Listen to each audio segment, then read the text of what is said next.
अस्सलाम वालेकुम. आज आपण इयत्ता 9वी विषय मराठी पाठ क्रमांक 12 अबू खाची बकरी.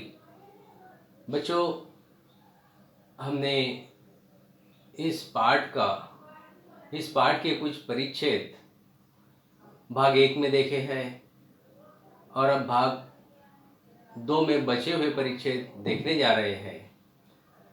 तो हमने देखा था कि अबू खा ने जो बकरी लिया था उसका नाम उसने चांदनी रखा हुआ था. उसके जो बाल थे रेशम जैसे सफ़ेद और बकरी भी सफ़ेद थी. उसके आंखें लाल थी, सींग नुकीले थे और उसका नाम अबू खा ने चांदनी रखा हुआ था. अब अगला परिच्छेद हम देखते हैं की अबू खा ने विचार केला, हिला खूप खाऊ पिऊ घालू, खूप जीव लावू, डोंगरात जायचा विचार ही हिच्या मनात यायला नको.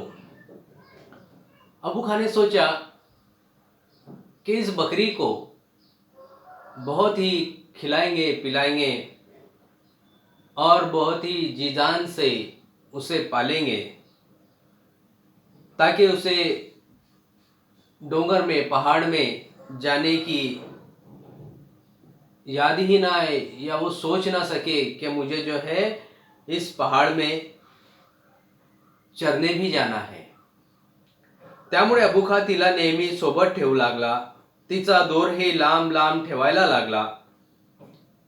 इसलिए अबू खा ने हमेशा उसे अपने पास रखा और जब भी वो बांधता था उसकी रस्सी बहुत लंबी होती थी ताकि वो उतने आसपास चर सके, चारा खा सके. तिला मोकळेपणाने हिंडता येईल, मनसोक्त चरता येईल, घर तुरुंग वाटणार नाही. धोका नको म्हणून घराभोवती चांगले मजबूत बांबूचे कुंपणही घालून घेतले. अबू खा ने सोचा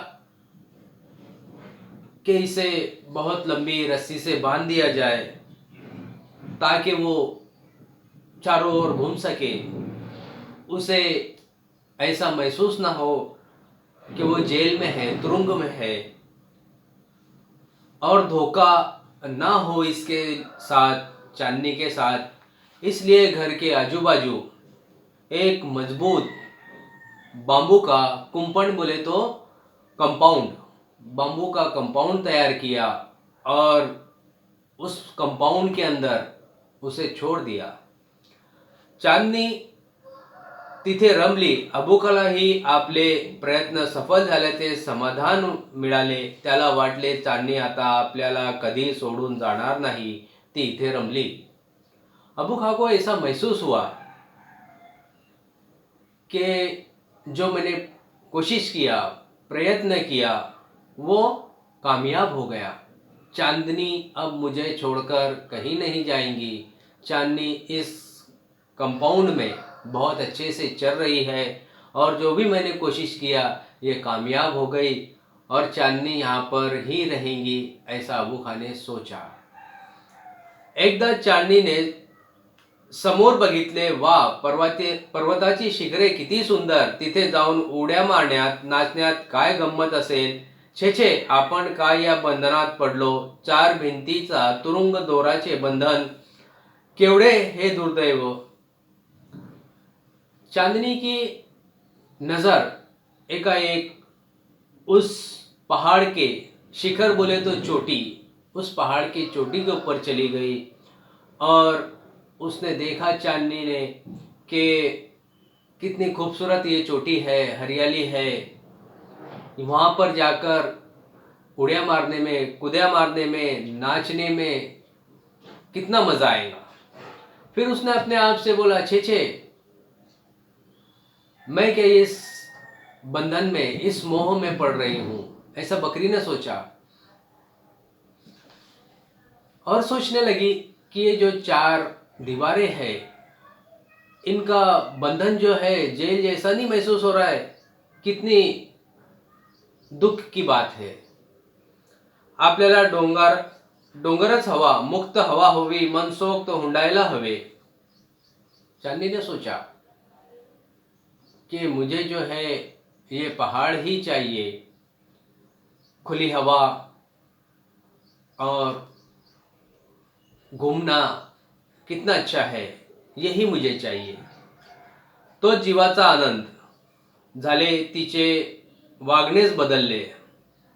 उसने सोच लिया कि अब जो है मुझे इस पहाड़ की चोटी पर ही जाना है और वहाँ का मज़ा लेना है। इसलिए उसका जो है रहन सहन ही बदल गया। अबुखाचे गवत आवडेनासे झाले, त्याच्या हाताच्या पाण्यातला गोडवा हरवला, त्याच्या गोष्टीत मन रमेना।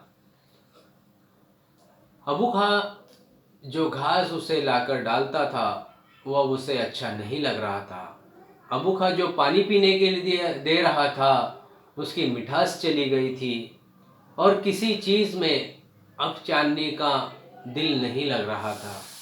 ती सारखी त्या डोंगराकडे बघत बसे, तिचे दुःख अबुखाला जाणवले। वो एक जैसा उस पहाड़ की ओर देखती रही और अबुखा को महसूस हुआ कि अब जो है इस चार दीवारी में, इस कंपाउंड में उसका दिल नहीं लग रहा है। तो तिची अधिक अधिक काळजी घेऊ लागला, बर्दाश्त ठेवू लागला। अबुखाने लांडग्याचे भय दाखवले तेव्हा चांदनीने आपली 2 शिंगे दाखवली। अबुखा को पता हो गया था कि अब इसका दिल जो है इस कंपाउंड में नहीं लग रहा। ये चाहती है कि पहाड़ पे जाए और घूमे। तो अबुखा ने उस चांदनी को भेड़िए का डर दिखाया, तो चांदनी ने भी उसके सिंग दिखाए। यानी सिंग दिखाया इसलिए कि वो भेड़िया है तो मेरे भी पास सिंग है। जणू ती सांगत होती कि शिंगांनी त्याचा मुकाबला करीन। और सिंग दिखाकर ऐसा कहना चाहती थी वो कि भेड़िया अगर आ जाए तो मैं अपने सिंगों से उस भेड़िए का मुकाबला करूंगी। लढत देईल हा तिचा निर्धार अबुखाने ओळखला। त्याने तिला लांडग्याचा धाक दाखवला, त्याने मारलेल्या बकऱ्यांच्या कथा ऐकवल्या। ती सुरक्षित राहावी म्हणून तिला खोलीत कोंडून कुलूप घातले। अबुखा को ऐसा महसूस हुआ कि अगर मैं जो पहली बकरिया को भेड़िए ने खा चुका था उसकी कहानी सुनाने से शायद ये डर जाए, मगर वो चांदनी जो थी वो सुनकर भी कि भाई भेड़िया आता है, बकरियों को खा लेता है, ये सुनकर भी वो कुछ नहीं डरी। और इसलिए उसने जो है तो कंपाउंड बनाया था और उस कंपाउंड के अंदर उसे कुलूप लगाकर रखा हुआ था। हे करताना खिडकीकडे त्याचे लक्ष राहिले। चांदनी त्याच खिडकीतून उडी घेऊन आपले सारे बळ एकवटून पळाली। अबुखा ने कंपाउंड को कुलूप लगा के रखा था, फिर भी चांदनी जो है खिड़की में से उस पहाड़ की ओर देखा करती थी। और उसने क्या किया कि अपनी पूरी ताकत लगाकर वो उस खिड़की से भाग गई। डोंगर जणू दोन्ही हात पसरून तिचे स्वागत करत होता। मोकळा थंडगार वारा तिला कुरवाळत होता। इथे चार भिंती नाही, कुंपण नाही, दोराचे बंधन नाही, नजरेचा पहारा नाही, सारे कसे मुक्त मोकळे। जैसे ही वो उस कंपाउंड से बाहर निकली तो उसने महसूस किया कि ये जो पहाड़ है ये अपने दोनों हाथों से मेरा स्वागत कर रहा है, इस्तकबाल कर रहा है। यहाँ पर मोकली ठंडी हवा चल रही है और ऐसा महसूस हो रहा है कि ये जो हवा है ये क्या कर रही है, कुरवाड़त होती, यानी प्यार से हाथ फिरा रही है, बकरी पर प्यार से हाथ फिरा रही है।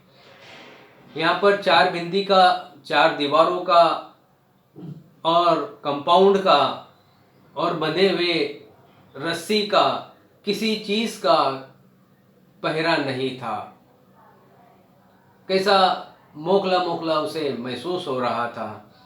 आनंदी मनाला हवेसे वाटत तसे असते तसे चांदणी त्या वातावरणात हरवून गेली. नाचली, खेळली, हुंडली, गायली। अरे जैसे ही वो बाहर निकली उसे बहुत अच्छा लगा। वो कुदिया मारने लगी, कुदिया मारी, उसी के साथ साथ नाची गाई। उतने में ही दोपहर हो गई। मेंढ्या बकऱ्यांचे कळप आले गेले, मेंढपाळाने हाकलत नेले। चांदणीला असा कुठलाच कळप वा बंधन आता नको होता।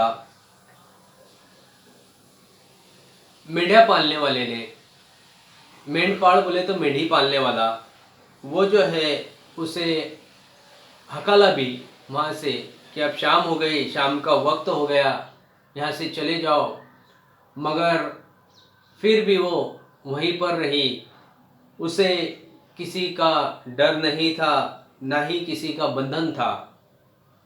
हा मोकळेपणाचा तिला लाख मोलाचा होता और यही मोकलापन उसे लाख मोल का था। हळूहळू अंधार पडू लागला। दरीतून अबुखाची तिला बोलवणारी शीड आली। धीरे धीरे अंधेरा पड़ रहा था। अबू खा का आवाज, बुलाने वाला आवाज उसे जो है आया। चांदीने तो मोह टाळला। रात्र झाली। झुडपातून गुरगुर आवाज पुन्हा आला। उसने उस आवाज की ओर ध्यान नहीं दिया। जैसे ही रात हुई वैसी झाड़ों के अंदर से, झाड़ियों में से गुरगुर की आवाज सुनाई दी। दोन खुनशी डोळे चकाकू लागले। चांदणीला लांडग्याचे स्मरण झाले और उस झाड़ी में से दो आंखें चमकने लगी और फिर चांदनी को उस भेड़िए की जो अबू खान ने सुनाया था उसका उसे स्मरण हुआ। याद आई कि अबू खान ने सही बताया था कि भेड़िया खा लेता है। त्याच्याशी प्राणपणाने झुंज देत आपला जीव गमावणाऱ्या बकऱ्यांच्या कथा ऐकवल्या। आपण भेकड नाही, शूर आहोत, आपल्यालाही बळ आहे, शिंगे आहेत, झुंज द्यायला हवी, जय पराजय काय होईल ते हो, सर्वस्व पणाला लावू, असे तिने ठरवले। और उसने सोच लिया कि जो होगा वो होगा। अपने पास में सिंह है, उस सिंह के जरिए जो होगा होगा, जीत होगी तो हार होगी, मगर पूरी अपनी शक्ति ताकत लगाकर लड़ाई तो करना है, ऐसा उसने तय कर लिया। लांडगा झडप घालायला आला। चांदणी समोर गेली। तिचा त्वेष व धैर्य पाहता ती वाघीण दिसू लागली। जैसे ही उस भेड़िए ने उस पर झड़प लगाई वैसे ही वो उसके सामने चली गई। त्वेष व धैर्य, उसका गुस्सा जब आया तो ऐसा महसूस हो रहा था कि ये बकरी नहीं, एक शेरनी है। वाघीण दिसू लागली, याने शेरनी दिखने लगी। दोघांची लढत लागली। ती खूप वेळ चालली। रात्र सरत होती। चांदणी सूर्योदयाची वाट पाहू लागली। इनकी लड़ाई जो है काफ़ी देर तक चली और चांदनी सोच रही थी कि कब सूर्योदय यानी सुबह होगी और कब ये लड़ाई खत्म होगी। शेवटी कोंबडा आरवला। आरवला बोले तो बांग देना, चिल्लाना, यानी सुबह हो गई। मुर्गे ने चिल्लाया, बांग दिया। चांदनी रक्त बंबाळ होऊन पडली। झाडावरील पक्षी हे सारे पाहत होते। चांदनी पूरे खून से लथपथ हो गई थी और उस दरख्त पर बैठे हुए परिंदे सब देख रहे थे। त्यांच्यात चर्चा सुरू झाली। कोण जिंकले? बहुतेकांना लांडगा जिंकला असे वाटले। एक शहाणा पक्षी म्हणाला, नाही, ही झुंज चांदनीने जिंकली। सब जो है ये सोच रहे थे कि लड़ाई जो है इस भेड़िए ने जीती, बकरी खत्म हो चुकी है। मगर उन परिंदों के बीच एक होशियार परिंदा था जिसने कहा कि नहीं, ये जीत जो है चांदनी की हुई और ये पाठ यहीं पर ख़त्म हुआ। कोशिश करने से हार नहीं होती है। ये हमने देखा कि भाई भेड़िया और बकरी, ये जो है जनरली सब ये सोचते हैं कि भेड़िया ख़त्म कर देगा या ख़त्म कर चुका होगा, मगर चांदनी ये जो बकरी थी इसने भी अपनी पूरी ताकत लगाकर उसे हराया और जीत से कामयाबी हासिल की। बच्चों, ये पाठ यहीं ख़त्म हुआ। इसे एक बार दो बार बगौर सुने। अल्लाह हाफिज़।